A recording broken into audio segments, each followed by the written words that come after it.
Okay, so we're going to go ahead and look at a real ACT test passage. It's from a real test. You should be able to find it below the screen. So the one that you're looking for, it has two big charts. They're labeled figure 3 and figure 4. And the first two things, it starts with a heavy chain was positioned. And there's two pictures which are kind of a really basic, you could do this in paint, kind of basic drawing of a table. And there's a link, it's a chain that's on top of the table, and in the first one there's a finger of, a severed hand.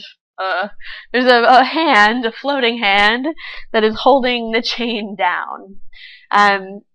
In terms of artistic value, some data representation will actually have really beautiful, detailed schematics of things, but a lot of times they're kind of, the most basic drawing that they can do and still get you to understand the idea of what's going on. So hopefully everybody has found that by now. If you haven't, go ahead and pause the video and then look for it, because you want to be able to look at it at the same time. And make sure that you have something, scratch paper or something that you can take notes on. Alright, so without further ado, I'll go ahead and start. A heavy chain was positioned on a frictionless tabletop with a length of the chain YO hanging over the edge of the table as shown in figure 1. And then they have a picture of figure 1. Okay, so in terms of finding the reason that they're doing this, it's not there. So we didn't read it. If it's not in the beginning, it's not really going to be anywhere else. So we have no reason. We don't know why we're reading it. Totally fine, very, very normal of data representation that you don't have a reason or you don't have a method, either one, sometimes both of them. But we do have some method going on. So it's important to note that we have a heavy chain positioned on a frictionless tabletop. Frictionless tabletop, that's great. That means we don't have to account for friction when we're dealing with the chain moving across the table. So, and we know the length of the chain. We don't know what it is exactly, but it's an initial length of some sort, so Y sub O. So we would want to go ahead and circle. We could circle from chain to Y sub O.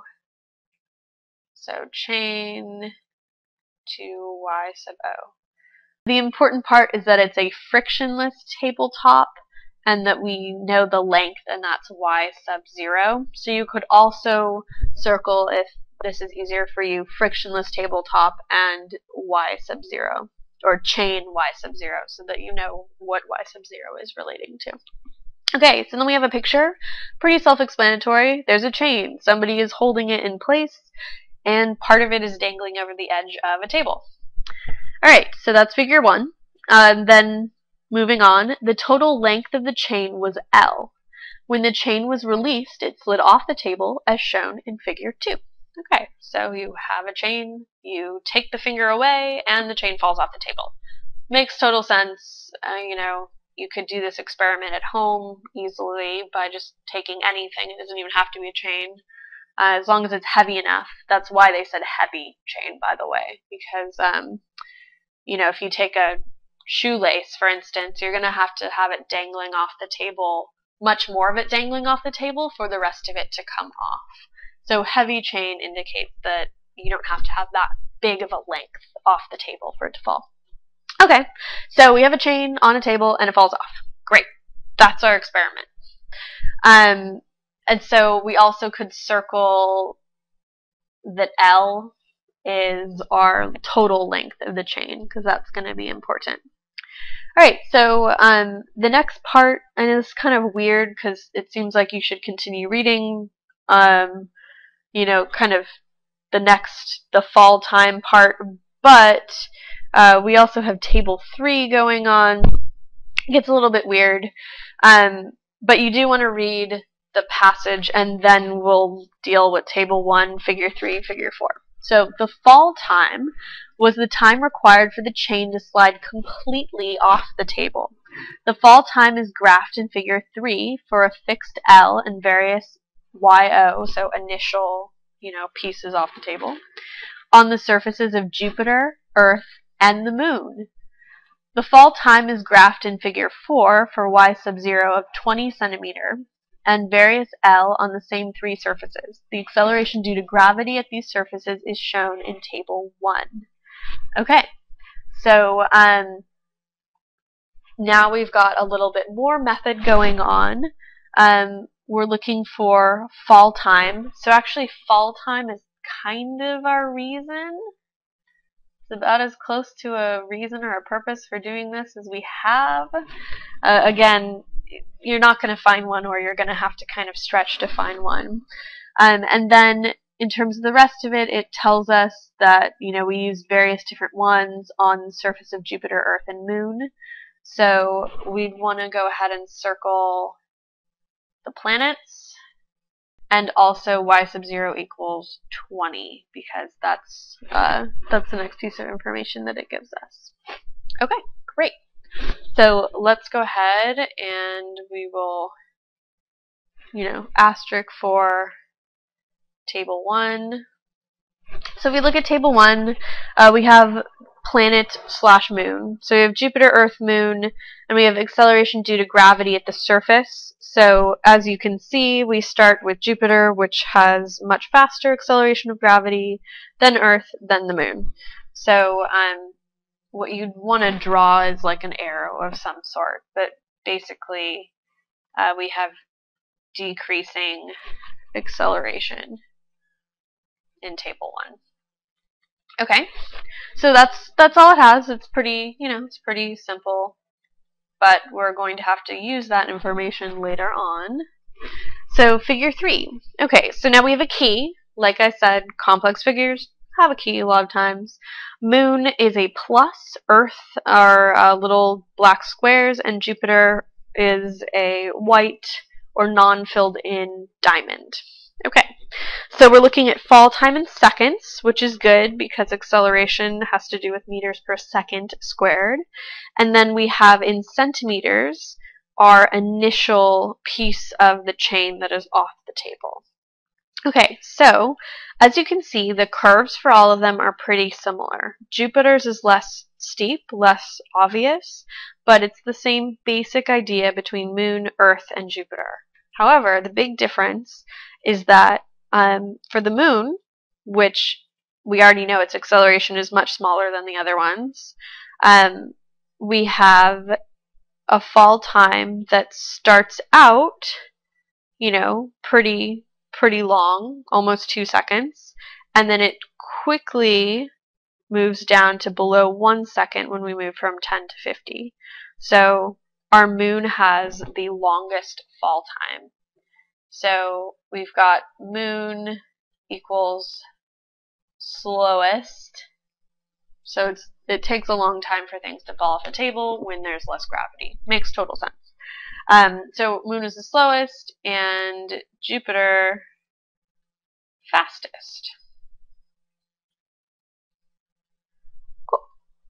Okay, and because it's so fast with an initial of 10, it's really not that much difference between 10 and 50. If it's falling, it's going to fall fast is kind of the idea there. Okay, and then we have another figure. So we got to do the same thing with figure 4. Okay, figure 4. Moon, Earth, and Jupiter are the same thing in the key. That's important to note because sometimes they will change what the key says. Most of the time they're not going to say like, okay, now the plus is Earth and Jupiter is the square. They're not. I mean, that's pretty rude. But sometimes the Moon will now be a circle, which isn't something that was on the first one. Earth will be a filled-in circle. Jupiter will be a heart, that kind of thing. So watch out for the key to change a little bit. Sometimes it does, not all the time. This time we have fall time in seconds. That's important to note because it's exactly the same as figure 3. So we are always dealing with fall time in seconds. Good. Okay, we have fall time in seconds. And then we have L in centimeters. So it's always fall time in seconds versus something in centimeters, but it's not always the same thing. So, fall time is the same, centimeters is the same, but we're looking at L instead of Y sub 0. So L is the total length of the chain, if you guys remember. So we're going from a small chain, 75 centimeters, to a big chain, 150. And again, moon is on top, but we have the opposite, exactly opposite relationship. That's important. So we have opposite relationship. So that's important. So if we start out with a small chain versus a big chain, as you can see, it increases. It takes a longer time for a bigger chain to fall, which makes sense. So same thing with the moon, Earth, and Jupiter in terms of what order they're in, but we're looking at now long L equals long fall, or, big fall time. Okay, so all of this makes total sense since we've gone over it a lot. So we have a chain. The longer the chain is, the longer it's gonna, the more time it's gonna take for it to fall. And the more chain that is already off the table, the shorter amount of time it's gonna take for it to fall, because you're looking at a shorter distance that now needs to fall. Cool. So let's go ahead and look at our questions. So I'm going to have to go ahead and erase our little board right now because it's pretty cluttered and we want to be able to write down the questions. So again, if you need to take more notes, go ahead and pause the video and do that, but I'm going to erase it now. Okay, so as you can see, we have 5 questions that we're going to deal with. So remember, on the science section, you can have anywhere from 5 to 7 questions. And actually, your data representation will have 5, your research summary has 6, and your conflicting viewpoints has 7. So you have an example of all 3 different lengths of passages. So in terms of understanding timing, it's nice to be able to see all 3. And again, it starts with 36. I know that seems really weird, but that's normal on a test because unless it happens to be passage 1, it's not going to start with question number 1. So this would be the last one in a section because there are 40 questions in the science section overall. So little mini recap of timing going on. Okay, so question 36. Based on figure 3, little note, they're kind of nice about it here, but a lot of times they'll have a table 3, figure 3, chart 3, etc. So make sure that whatever you're looking at is figure 3. So for instance, in this one, they have a table 1 and a figure 1. So if they said based on table 1 or based on figure 1, those two things are almost not related at all. One has to do with acceleration and one is just an explanation of how they set up the experiment. So make sure that you're looking at the right thing. This one's cool. There's only one figure 3. It's a little bit easier to find where we're looking. So based on figure 3, if y sub 0 were 5 centimeters, the fall time on the moon would be closest to. Okay, so we look at figure 3 and notice that 10 centimeters is the smallest thing that's there. So we need to figure out, okay, what would happen if it was smaller than that? And we're looking again at fall time on the moon. So fall time on the moon at 10 is just under 2, and we notice it's moving exponentially, up. So if we're going to move over 5 units, then it's going to have to be steeper than the difference between 15 and 10. So the difference between 15 and 10, it's moving up a little more, like maybe, if you're looking at the different increments, it's moving up 1 full increment and maybe a half. So it would have to be moving up more than that. So let's say 2 increments. And the increments here, they have, let's see, 1, 2, 3, 4, 5 of them for every 1. So we're looking at like 0.2.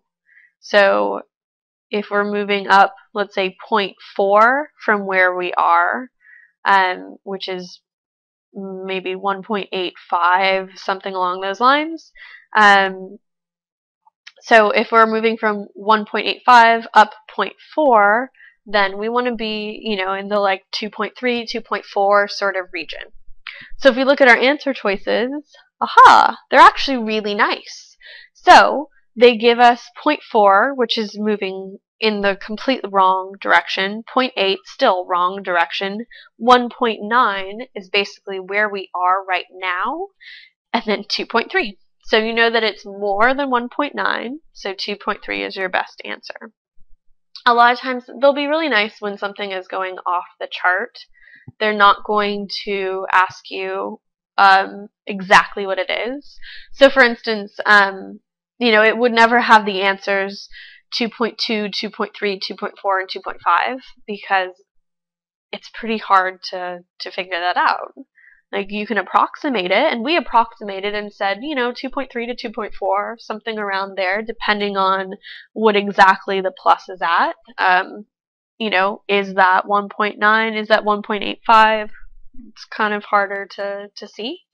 So they're not going to be really rude about this. So the idea is you want to know, like, okay, it's approximately this amount up-ish, and then you just kind of have to match the best one from there. Okay, next one. So 37. According to figure 4, the chain with y sub 0 is 20 centimeters will have a fall time on the moon of 2 seconds if L is approximately what? Okay, so we're looking at figure 4. We have the moon, so we're again looking at the pluses, and we want our fall time to be 2 seconds. So you go to 2 seconds on the left-hand side of that, where you've got your fall time, and you're moving over until it hits the line. So if I'm looking at that, it would hit that line. I know the line's not drawn in because this is a scatter plot, but if it were, it hits the line about halfway between 105 and 120. So, I'd say halfway in between there. And then in terms of y sub o equals 20, that's the reason that we circled that for method for table 1, figure 3, and figure 4, is that that's just a given. So for everything on these tables, it's assuming that y sub 0 is 20. If it weren't, we'd have a really hard time dealing with this problem right now. Okay, so our answer is between 105 and 120. So if we look at the answer choices, we have 75, that's not between 105 and 120. 94, also not between those two. 113, okay, that's between. And then 135, which is not, it's too big. So 113 is our best answer. And again, we didn't even have to figure out exactly what it is. We just had to kind of approximate, where is it between, or what is it close to, and then we can find an answer from there. Okay, problem number 38. Before the chain was released, the horizontal length of the chain on the tabletop equaled. Okay, so for this one, we're going to have to look at figure 1 to understand what's going on. So I'm going to go ahead and draw figure 1. So we have our chain. I'm just going to make it hover. It's like a weird little hovercraft. Dun, dun, dun. We have our chain on the table, and we know that y sub 0 is, the distance that's hanging off. So in terms of the horizontal length of the chain, we're looking for this part. So we're looking for the part that's on the table. We have not been given a variable for that. We don't know that right now, but we can figure it out. So the information we do have about the chain, we've circled. Again, this is why you circle things. It makes it much faster when you actually go over the problem. We circled that y sub o is the part that's dangling off, and L is the whole thing. So if L is the whole thing, and y sub o equals a part of it, then the other part of it should just be L minus y sub o. So the whole thing minus the part that's hanging off is the part that's on the table. So if we go ahead and look at the answer choices, we have L plus y sub o, which would be too big, L minus y sub o, exactly what we wanted, and then y sub o and L, which are both things that we circled so that we could easily go back and, define them if we needed to. So G is definitely our correct answer for this one. All right, next up. Okay, so moving on to 39. Suppose the chain represented in figure 3 has a 0.7 second fall time at Earth's surface. For the same chain to have a 0.2 second fall time at the moon's surface, y sub 0 at the moon's surface would have to be approximately... Okay, so let's start with the first part of this, because I know there's a lot of information and it can get a little bit daunting to deal with all of it at once. So we have figure 3. And we're looking at 0.7 seconds fall time at Earth's surface. So we would go ahead and look at figure 3 and try to find 0.7 seconds.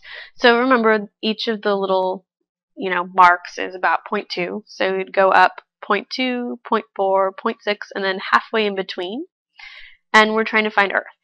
So there's a point that's pretty close to that at 10, but it looks like where it would actually hit that might be a little bit more than that. So maybe, 12. So we've got y sub 0 is 12, let's say, at Earth's surface. Okay, and again, we're looking at the squares, the black squares, because that's Earth. All right, so let's look at the next part of it. For the same chain, aka everything's the same, to have a 0.7 second fall time at the moon's surface, y sub o at the moon's surface would have to be approximately. Okay, so we're still looking at our 0.7, so we move up, 0.2, 0.4, 0.6, and then half of the next little section. But now we're trying to find the moon, so we're going to have to move over quite a bit to find that. So we move over all the way to the end. Okay, and the very last thing on the moon is actually at 0.8, so it's a little bit off of this chart. So it goes a little bit further than the chart to get to where we actually want it to be. So we've got all the way from 12 to, 52, let's say, maybe probably actually more than that. So, above 50. So let's go ahead and see how the answer choices are formatted, because it kind of depends what the formatting is as to how we answer it. But we know we moved from 12 to something bigger than 50. Okay, so we've got 35 centimeters greater than at Earth's surface, 35 centimeters less. Okay, it's definitely more, so B is wrong. 47 greater or 47 less. So we can cross out B and D because they're both dealing with it getting, smaller, and we need your y sub 0 to get bigger in order for this problem to make any kind of sense. So our big question is it 35 or is it 47? Okay, so let's assume that we're starting with 12. So if it was 12 and then it moves 35, then we would end up with, about 47. Okay, and actually, I think I looked at this wrong. Looking at our chart, as I moved my pencil across, I actually moved up a little bit. So let's redo that for a second. So we move up 2, 4, 6, and then half of the next one. Stay in that chart, and okay, in that case, the moon hits it at about 45. 45, it's a slightly less than what we need, but it's pretty much the same thing. So if we are moving 35 up, then we could say 35 plus 12 is 47, which is slightly more than 45, which seems to work. And then our other option would be 47 plus 12. That would be ending at 59. Which actually, even when we were looking at it slightly differently, that would still be far too big for that. So 47 is our correct option, and that would be A. So actually, it's kind of good that I did that. Be super careful, and what you can do is, you can line your pencil up instead of like kind of eyeballing over where you can accidentally move around a little bit like I did. What you can do is you can lay your pencil flat on the chart or on the graph, and then you would lay it at 0.7 and then you would read across and see where the moon hits it. And actually that's a far more accurate way of doing it. So you should actually do it that way. Yeah, so see, silly mistakes happen even when, you really know what you're doing. So be careful of them because they get the best of us sometimes. Okay, so we've got A, 35 centimeters greater, because that would point it at about 47, which makes sense. Okay, and then our last question for this wonderful data representation passage is 40. The acceleration due to gravity on the surface at the planet Neptune, okay, so this is one of those where we're adding a new point, is approximately 11.7 meters per second squared. Based on figure 3, a chain's fall time calculated for Neptune's surface and a given y sub 0 would be, okay, so it doesn't, if we just kind of skim, we're talking about less than or greater than Jupiter, Moon, Earth, etc. So we're putting that point on figure 3 and then comparing it to the other planets and seeing how that works out. So Neptune has a gravity of 11.7 meters per second squared. So that information is not actually in figure 3. It's how we're going to place Neptune in figure 3. That information is in table 1. So the acceleration of Jupiter is 24.9. The acceleration of Earth is 9.8. So 11.7 is in between those, which means it should be in between Jupiter and Earth on the figure. So if we're looking at the figure, it goes Moon, we don't care at this point, Earth, and then Jupiter. So it should go Moon, Earth, Neptune, Jupiter. So let's look. We have less than its fall time on Jupiter's surface. So if it was less than its fall time, then it would be below Jupiter, and we want it to be between Earth and Jupiter. So F does not work. G, greater than its fall time at Jupiter's surface and less than its fall time at Earth's surface. Yep, that's between them, but let's just check. H, greater than its fall time at Earth's surface and less than its fall time at the moon's. That would mean that, you would, as you go down, you would have Moon, then Neptune, then Earth, then Jupiter. Not what we wanted. And then J, greater than its fall time at the moon's surface. So that would put it at the very top of the chart, and we want it, towards the bottom. So the third thing at the bottom. So the one that we liked originally, G, is the correct answer. Okay, so good job, guys. If any of these types of questions were kind of confusing, you can also look at the research summary passage. And the nice thing is these are kind of the more in-depth versions of the figure interpretation and trends, patterns kind of questions that you're going to see across all the passage types.